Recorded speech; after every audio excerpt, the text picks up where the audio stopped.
aujourd'hui, j'ai envie de casser un grand mythe qui consiste à dire que pour réaliser un objectif, il suffit de poser des actions. Alors qu'on s'entende bien, les actions sont très importantes, mais ce n'est pas suffisant. D'ailleurs, vous avez eu certainement des expériences où vous avez fait ce qu'il y avait à faire et ça n'a pas marché. Parfois, on dirait même que ça donne l'effet inverse. Je le sais que trop bien parce que moi-même, je suis tombée dans ce piège plusieurs fois. Alors pourquoi ça ne marche pas? En fait, la raison est toute simple. Il manque dans l'équation un élément très important et qui vient avant les actions. Cet élément est votre état d'être. C'est-à-dire dans quel état je suis quand je fais telle action. Qu'est-ce que je me raconte dans ma tête? Dans quel état émotionnel je suis? Comment je me sens dans mon corps? Quand par exemple j'écris ce mail ou quand je mène cette réunion ou alors quand j'accompagne mes enfants à leur activité. En gros, comment je suis quand je fais ce que je fais. Alors pourquoi c'est important? Parce que cet état d'être, c'est ce qui va animer l'action, c'est ce qui va lui donner sa couleur, sa substance, sa vibration. C'est ce qui va déterminer non seulement le résultat, mais aussi comment vous allez vous sentir pendant le processus. Et aussi comment vous allez vous sentir quand le résultat est là.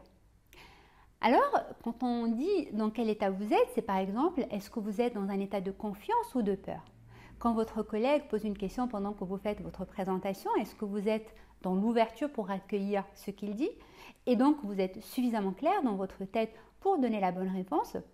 Ou alors est-ce que vous êtes dans la crispation et la peur de ce qui risque de se passer? Et du coup, ça crée de la confusion et vous risquez d'être déstabilisé. Vous voyez? Un autre exemple pour illustrer ce concept d'état d'être qui paraît tout simple, quand vous achetez un vêtement par exemple, est-ce que vous êtes dans un état d'abondance et de gratitude ou est-ce que vous êtes dans un état de manque qui peut être lié par exemple à la peur de manquer d'argent ou alors à la frustration de ne jamais avoir assez de choses, etc., etc. Vous voyez comment ça s'applique vraiment à tout? Alors pourquoi c'est important d'être attentif à votre état d'être? Parce que c'est la graine que vous semez à chaque instant. Pour vous donner une image, c'est un peu comme si l'action était le fait de semer et l'état d'être était la graine elle-même. Vous voyez? Si vous voulez récolter des pommes, assurez-vous de semer des graines de pommier. Ne vous contentez pas juste de semer n'importe quoi.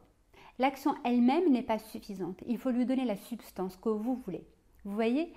Voilà donc pour aujourd'hui. C'est une clé qui est très importante. Quand vous arrivez à la maîtriser, vous allez voir que non seulement vous réalisez plus facilement ce que vous voulez, mais en plus, vous augmentez votre niveau de présence. Vous sortez de plus en plus de vos automatismes et vous commencez à agir de manière plus consciente et plus intelligente aussi parce que c'est plus aligné avec vous-même et avec ce que vous voulez créer dans votre vie. Et ça change tout. Voilà pour cette vidéo. Partagez-la avec un ami à vous si vous pensez que ça peut l'intéresser. Quant à moi, eh bien, je vous retrouve très prochainement avec une nouvelle vidéo. À très vite. Ciao!